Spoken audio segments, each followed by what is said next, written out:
अब देखो Cody Rhodes का टाइटल रेन कैसा भी चल रहा हो, कुछ लोग उनको पसंद कर रहे हैं, कुछ लोग उनके रेन को पसंद नहीं भी कर रहे, लेकिन एक बात कह सकते हैं कि he is definitely people's champion. अभी लाइव इवेंट में एक टेबल रखा हुआ रह गया था, तो लोगों के लिए उन्होंने पहले तो वो टेबल तोड़ा, क्योंकि टेबल टूटना आपको पता है, रेसलिंग में उनको बड़ा मजा आता है उसको देख के। उसके बाद शायद वो वाला टेबल का पीस उन्होंने किसी वहां बैठे एक फैन को भी दे दिया, जैसे आपको पता ही है कोडी रोड्स करते हुए आ रहे हैं जब वो चैंपियन नहीं भी थे तब से। तो ये तो मानना पड़ेगा भाई, लोगों को खुश करना बहुत अच्छी तरीके से आता है, और इसी वजह से उनको रिवॉर्ड भी मिल रहा है वापस से कि उनकी मर्चेंडाइज, उनके लिए फैन। भाई एक मैंने वीडियो देखी थी, इतनी लंबी लाइन लगी थी, लिटरली लोग लाइनों में सोए हुए हैं। तो कोडी रोड्स का फैंडम तो चल रहा है, कह सकते हैं अलग लेवल पे। Okay, hello chatters, my name is Rohit and you are watching wrestle chatter.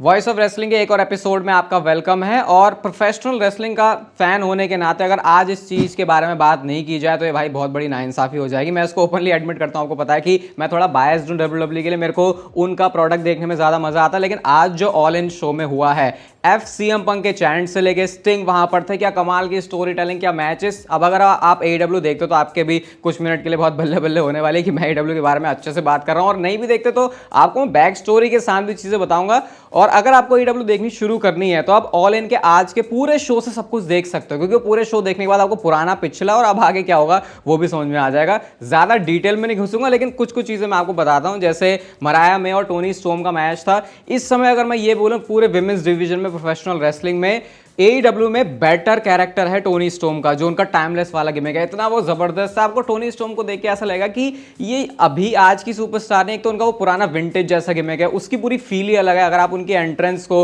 उनके फेशियल एक्सप्रेशन को भी देख लोगे मैच के दौरान तो समझ में आ जाएगा। मराया मे का ऐसा हील गिमिक चल रहा है कि अपनी मम्मी को जो रिंग साइड पर बैठी थी उन्होंने थप्पड़ मार दिया। आज टाइटल चेंज हो गया, यहाँ पे जो टोनी स्टॉर्म का फिनिशर है स्टॉर्म जीरो वही उन्होंने लगाया, और AEW की जो विमेंस वर्ल्ड चैंपियन है वो बन चुकी है। तो ये विमेंस डिवीजन के हिसाब से भी AEW में जो चीजें चल रही है बहुत बढ़िया है। और सारे मैच नहीं बता रहा, लेकिन जो जो बढ़िया चीजें मतलब जहां से कुछ है यहाँ तो बहुत ही कमाल का था। वैसे तो पूरा शो ही अगर आपको देखना चाहिए, अगर आप AEW का शो देखना शुरू कर रहे हो। कसिनो गॉन्टलेट मैच था आज यहाँ पे, और इसमें तो बहुत सारी चीजें हो गई। जो कमेंट्री करते हैं नाइजल मैगिनेस, उन्होंने आके एक तो कमेंट्री में पहले उन्होंने मराया मैंने उनको किस कर दिया था, तो इसकी वजह से उनका ऐसा हो गया कि अरे यार मेरे तो तोते ही उड़ गए।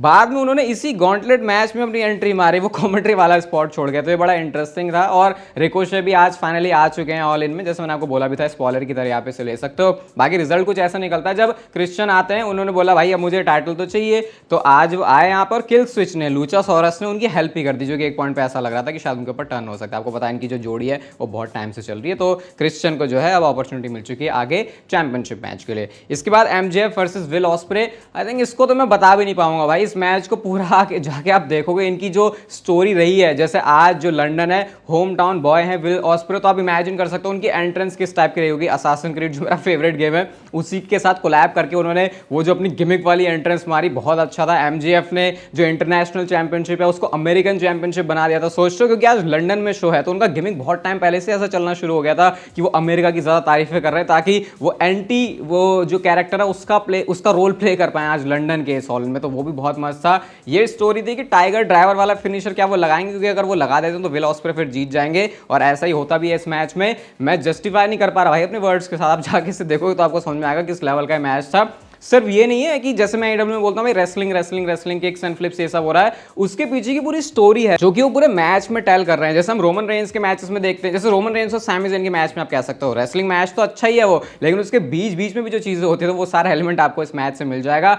आज विल ऑस्प्रे ने हरा दिया MJF को, डायमंड रिंग भी उनके पास थी नहीं, और वो बन चुके हैं अमेरिकन चैंपियन नहीं इंटरनेशनल चैंपियन। उस टाइटल का नेम भी MJF ने चेंज कर दिया था। एक और मैच था शो पर भाई, डार्बी एलन को कोई समझाओ कि तुम्हें ज़्यादा फोकस इस बात पे रखना चाहिए कि एक रेसलिंग मैच तो अच्छा है, लेकिन अपनी ज़िंदगी का भी थोड़ा ख्याल रखा करो। तो कॉफिन मैच था ये जैक पेरी और डार्बी एलन के बीच में। इस मैच में रियल ग्लास का यूज़ होता है, वो CM की डॉक्यूमेंट्री वाली वीडियो में मैंने आपको बताया इसके पीछे क्या स्टोरी है, वो इस चीज़ को यूज़ करते अगेन पंक के ऊपर ये शॉट था। और भाई आपको इस बात से पता चल जाएगा कि AEW का जो फैन बेस है वो कितना लॉयल है। CM पंक के चैंट लग रहे थे वहां पे। मैं क्या कहना चाह रहा हूं आप लोग समझ रहे होगे। सोचो जैक पेरी, जो कि मैं ये भी नहीं बोलूंगा कोई इतने बड़े सुपरस्टार हैं, लेकिन उनके लिए सपोर्ट ऐसा है कि वहां के लोग CM पंक के चैंट लगा रहे हैं। बहुत सारे लोग, हो सकता है आप उस चीज को मीन ना करते हो, लेकिन वो होता है कि माहौल में रह के उस तरीके का वो दिखा रहे हैं, तो वो बहुत कूल लगा मुझे। मैच में उन्होंने भाई बिल्कुल ना बांध दिया डार्बी एलन को, पैर भी बांध दिया, हाथ भी बांध दिया, उसके बाद उन्होंने कॉफिन के अंदर उसको बंद कर दिया। मैच तो वो जीत गए। अब उनकी हरकतें और ज्यादा बढ़ रही है कि वो आग भी लगाना चाह रहे कॉफिन के ऊपर, लेकिन स्टिंग ने आज जो अपनी सरप्राइज अपीयरेंस डिफेंस कर ली है। वैसे आपको पता स्टिंग रिटायर हो चुके हैं, लेकिन उन्होंने बोला था उनकी नजरें रहेंगी क्या चल रहा है एडब्ल्यू में। तो जब अपने दोस्त यार साथी जो भी आपको बोलना हो अपने चेले की मदद करने की बारी है तो स्टिंग आ गया, तो वो भी एक अच्छा मूवमेंट था। और भाई शो का मेन इवेंट, ये मैं कह सकता हूँ रेसलमेनिया 30 की मुझे दोबारा से यादें आ चुकी हैं। डैनियल ब्रायन का की एक जो कैटेगरी है सुपरस्टार्स की, जब हम कभी भी बात करेंगे आगे, वो कुछ अलग ही है। उन्होंने ऐसा बिलीव करवा दिया कि इस दुनिया में सब कुछ करना पॉसिबल है अगर वो अंदर जिगरा हो। वो चीज उन्होंने आज से 10 साल पहले करी थी, आज फिर से कर दी, क्योंकि आज उन्होंने अपना करियर ऑन द लाइन रखा था। स्वर्व स्ट्रिकलैंड के साथ उनका जो है मैच था, और इस मैच में फिनिशर्स तो आपको इतने सारे देखेंगे, मैच में स्टोरी टेलिंग बढ़िया दिखेगी। जो डैनियल ब्रायन डैनियल्सन है, उनकी वाइफ भी रिंग साइड पर ही थी, साथ में उनके बच्चे सब थे वहां पे। तो इसको पूरे उसी तरीके से उन्होंने बनाया हुआ था। कितने सारे तो उन्होंने अपनी रनिंग नी मार दी, हाउस कॉल भी कितनी बार स्वर्व ने मारा, जो कि लग रहा था कि मैच को एंड कर सकता है, बट इवेंचुअली अपनी रनिंग नी के साथ यस लॉक में जब डाला ब्रायन डैनियल्सन ने, तो वो मैच जीत गया। उसके बाद जब उनके बच्चे आते हैं, वो जो सारे कन्फेटी गिर रही है, वो पूरा सही बताऊं रेसलमेनिया 30 की फीलिंग आ गई। ऐसा नहीं बोलूंगा इसको उन्होंने कुछ कॉपी करने की कोशिश की है, लेकिन वो ऑर्गेनिकली इतना बढ़िया बनाया। अगर आपने पिछली पूरी स्टोरी फॉलो करी है, और साथ में यस के जो चैंट दिख रहे थे भाई वहां पे, वो पुराना, मतलब ऐसा लगेगा कि जैसे कि 10 साल पीछे हम चले गए हैं। जो आप इस चीज को देखो तो आपको समझ में आएगा कितना बढ़िया था। तो ओवरऑल भाई ऑल इन बहुत बढ़िया शो रहा है। बहुत सारे लोग AEW के बारे में, मैं कभी अगेंस्ट में नहीं बोलता, आपको पता है चाहे कुछ भी हो रहा, उनकी बातें थोड़ी अजीब अजीब सी हो जाती हैं, लेकिन कभी वो नेगेटिव वाले का तो मैंने कभी नहीं बोला। और ऐसे रीजन AEW बहुत बार दे देती है कि आपको उनके शो को देखना ही पड़े। फोटोज थोड़ी सी कम यूज करी होंगी मैंने यहाँ पे, क्योंकि ऑब्वियसली फिर थोड़ी सी चुल हो जाती है। लेकिन अगर आप AEW के शो को फॉलो करना चाहते हो तो ऑल इन साहब उससे शुरू कर सकते हो। मैंने पूरा शो देखा है, बहुत सारे मैचेस मैंने कवर नहीं किए, उसके रिजल्ट आपको डिस्क्रिप्शन में मिल जाएंगे, लेकिन डेफिनेटली पूरा मुझे इंप्रेस किया। अगर आपने शो देखा तो आप बता सकते हो आपको कैसा लगा। जॉन सीना के फेयरवेल टूर के बारे में मैं अपनी ऑलमोस्ट हर वीडियो में बात करता हूं, बट इसके बारे में सब कुछ डिटेल में, पूरे आधे घंटे का एपिसोड असली अखाड़ा स्पॉटिफाई के ऊपर आ चुका है। यहां पे हमने ऐसी ऐसी चीजों के बारे में बात करी है जो भाई सही बता रहा हूं आप लोग इस पॉइंट पे सोच भी नहीं सकते। और आपकी जो हाइप है, जो एक्साइटमेंट है, वो क्या क्या पॉसिबिलिटी है जॉन सीना के इस फेयरवेल टूर में, वो नेक्स्ट लेवल पे चले जाएंगे। अब ज्यादा मैं इसको कुछ बोलूंगा नहीं, अभी लिंक आपको पहले ही डिस्क्रिप्शन में मिल जाएगा, फिर इस वीडियो के एंड में स्क्रीन पर होगा, तो क्लिक करके देख लेना। और डेफिनेटली देखोगे तो आप बोलोगे हाँ भाई आधा घंटा पैसा वसूल वाले थे।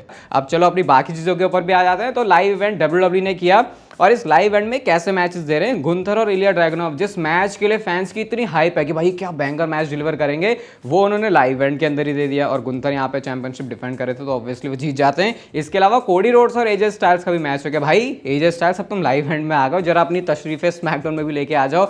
और मुझे लग रहा है कि शायद वो एक जो ओपन चैलेंज है, शायद वहां पे AJ स्टाइल्स आ सकता है। LA नाइट की US चैंपियनशिप की मैं बात कर रहा हूँ। तो ये तगड़े मैचेस WWE लाइव इवेंट के अंदर ही दे रही है। इसी वाले लाइव इवेंट से ये फोटो भी आप देख सकते हो, जहां पे ग्रेसन वॉलर और ऑस्टिन थेरी कोशिश कर रहे हैं कि वो ब्लड लाइन को ज्वाइन करे। ऑब्वियसली वो ज्वाइन करते नहीं है, टोंगा लोआ और टामा टोंगा ने उनको ही बजा दिया था। अभी तो ऐसा लग रहा है ऑस्टिन थेरी बिल्कुल ऐसा थकेला सा बंदा है भाई, किसी भी चीज में इन्वॉल्व है। लेकिन एक बार WWE डिसाइड करके ऑस्टिन थेरी के पीछे अच्छे से स्टोरी लाइन में काम करना शुरू कर दे, तो भाई पूरा कैरेक्टर ही डिफरेंट हो जाएगा थ्योरी का। बस जल्दी से कर दो भाई। वो ड्रू मैकिंटायर कहते हैं कि वो CM पंक से ज्यादा CM पंक है। ड्रू मैकिंटायर ने CM पंक के बारे में ये बोला कि CM पंक को क्योंकि इतना बड़े पैसों का कॉन्ट्रैक्ट मिला है, तो उसके पास और कोई ऑप्शन नहीं है WWE के पिछवाड़े चाटने के अलावा। और साथ में ये भी कहते हैं कि अब मैं CM पंक से ज्यादा CM पंक बन चुका हूं, और यही चीज CM पंक को पसंद नहीं आ रही कि भाई मैं बहुत बोल्ड हूं, मेरे को जो बोलना है वो मैं कर सकता हूं, अब मुझे जरूरत नहीं है किसी के पीछे लगने की। लेकिन अब वो काम CM पंक करा तो उसे बात पसंद नहीं आ रही। अब बैश इन बर्लिन में इनका स्ट्रैप मैच होने वाला है, इसके बाद भी पूरी उम्मीद है कि इनकी जो फ्यूड है वो चलेगी। और मैं बोल रहा हूं भाई ड्रू मैकिंटायर ने अपने कैरेक्टर पे जो वर्क किया है, वो टॉप 10 वाली वीडियो जो भी मैंने डाली थी 2 दिन पहले, उसमें आपको समझ में आ जाएगा कि क्यों मैं इतना हाईली रेट करता हूं ड्रू मैकिंटायर को। मतलब एकदम से जो उनका राइज हुआ। आई थिंक अपनी वीडियो में अब एक सेगमेंट रखना चाहिए जहां पर हम टोंगा लोआ की ग्रेटनेस को जो है एक्नॉलेज करें। अपना शायद उन्होंने पहला काइंड ऑफ प्रोमो डिलीवर कर दिया है। इसमें वो बोल रहे हैं टोमासो चांपा के बारे में कि भाई तो अपने आप को ज्यादा स्मार्ट समझ रहा था। नहीं भाई, अभी मतलब वो जो जिस तरीके से आ गए थे ना कि भाई जैसे वो मार देंगे ब्लड लाइन को, वो हुआ नहीं था।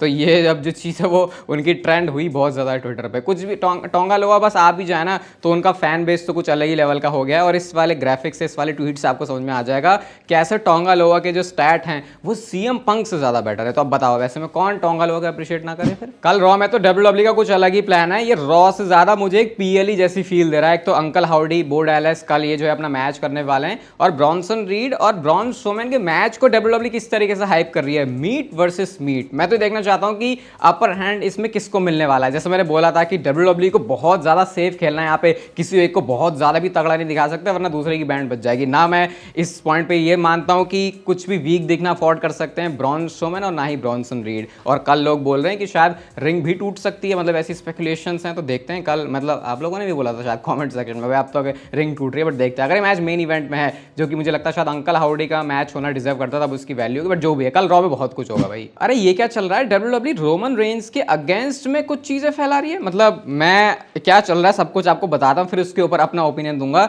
तो अभी जो डब्ल्यूडब्ल्यू के रिसेंट शोज हो रहे हैं स्मैकडाउन के, वहां पर रोमन रेंज के जो साइंस हैं, जो फैन साइन लेके आते हैं, उसको हटाया जा रहा है, उसको लिया जा रहा है। इसमें अब ऐसा है, अब बहुत अलग अलग तरीके की बात हो रही है कि क्या ये इसलिए हो रहा है कि रोमन रेंज शो पर नहीं है, लेकिन फिर भी रोमन रेंज के बारे में बात हो रही है। तो जो सुपरस्टार शो पर आ रहे हैं उनकी वैल्यू कम हो रही है, स्पेशली कोडी रोड्स के सामने ऐसा नहीं दिखना चाहिए कि रोमन रेंज एक बहुत ही बड़ा स्टार है। रोमन रेंज को डब्ल्यूडब्ल्यू जानबूझ के थोड़ा छोटा दिखा रही है ताकि जो उनका करंट चैंपियन है उसको लोग ज्यादा वैल्यू दे। अब देखो इसके पीछे और भी बहुत सारी कहानी है कि ये काम डब्ल्यूडब्ल्यू ने नहीं किया, बल्कि ये काम वहां के अरीना वाले ही कर रहे हैं। और कहना कुछ ऐसा है कि भाई वो फैन साइन शायद बहुत ज्यादा बड़े थे, और सिर्फ रोमन रेंज ही नहीं बल्कि जे ऊसो के भी जो साइंस है उसको भी वहां से लिया गया था। तो बहुत सारी खिचड़ी पकी हुई है यहाँ पे। अब ऑब्वियसली जो रोमन रेंज की तरफ ज्यादा झुके हुए हैं वो फिर इसको इस तरीके से देख रहे हैं, भाई ये तो हमारे रोमन के साथ गलत हो रहा है। फिर कोडी वाले कह रहे हैं कि भाई ये तो तुम्हारा नया खुद से कुछ अपना एजेंडा शुरू हो चुका है कि कोडी रोड्स को इस तरीके से दिखाना है। बट मुझे ऐसा नहीं लगता, अगर विंस का टाइम होता तो शायद मैं मान लेता कि ये चीजें हो रही हैं, बट ट्रिपल एच के टाइम में थोड़ा सा मुश्किल है। लेकिन फिर मैं यही मानता हूँ डब्ल्यूडब्ल्यू बहुत आरामी भी है, तो कुछ भी कर सकते हैं वो, क्योंकि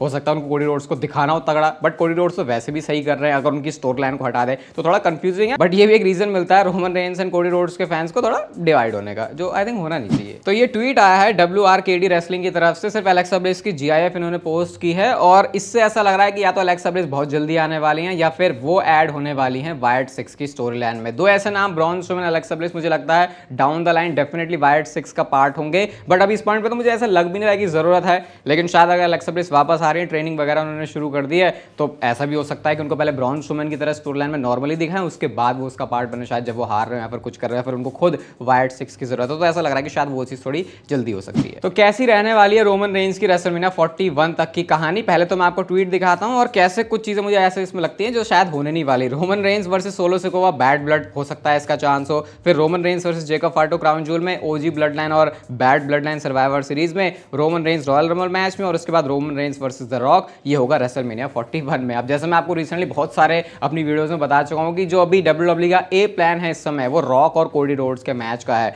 और क्या आपको ऐसा लगता है कि डब्ल्यूडब्ल्यू रेसलमेनिया से पहले ही सोलो सिकोवा और जेकब फाटू इन दोनों के साथ ही रोमन रेंज का मैच कर देगी? क्योंकि मुझे लगता है जेकब फाटू को बहुत तगड़ा बिल्ड करके, इवन मैं तो बोलूंगा 1 साल तक भी बिल्ड करके अगर फिर रोमन रेंज के सामने डालते हैं तो फिर उसकी पूरी कहानी अलग होगी। और कुछ तो बातें ये भी होती हैं कि शायद रोमन रेंज और सोलो सिकोवा का मैच हो सकता है रेसलमेनिया में। जैसे मैंने आपको कल वाली वीडियो में बताया था कि अभी तो ऐसा भी लग रहा है कि रोमन रेंज को मेन इवेंट वाला स्पॉट भी मिलेगा या नहीं, तो ये भी एक डब्ल्यूडब्ल्यू की डायरेक्शन हो सकती है। लेकिन भाई डब्ल्यूडब्ल्यू तुम्हारे पास बहुत मसाला है, तुम इतने रेसलमेनिया तक इतनी सारी चीजें नहीं कर सकते। डब्ल्यूडब्ल्यू अगर इसको बचा के करेगी तो मुझे लगता है और ज्यादा इससे डब्ल्यूडब्ल्यू को फायदा होगा। बाकी स्क्रीन पर अभी आपको जॉन सीना का डेडिकेटेड एपिसोड दिख रहा होगा ऑन स्पॉटिफाई, तो उसको जाके आप लोग अभी सुन सकते हो। ये वीडियो अच्छी लगे तो लाइक कर देना, चैनल को सब्सक्राइब कर दो ऐसी और मस्त वीडियोस के लिए, और तब तक फिर लेते रहो जिंदगी के मजे।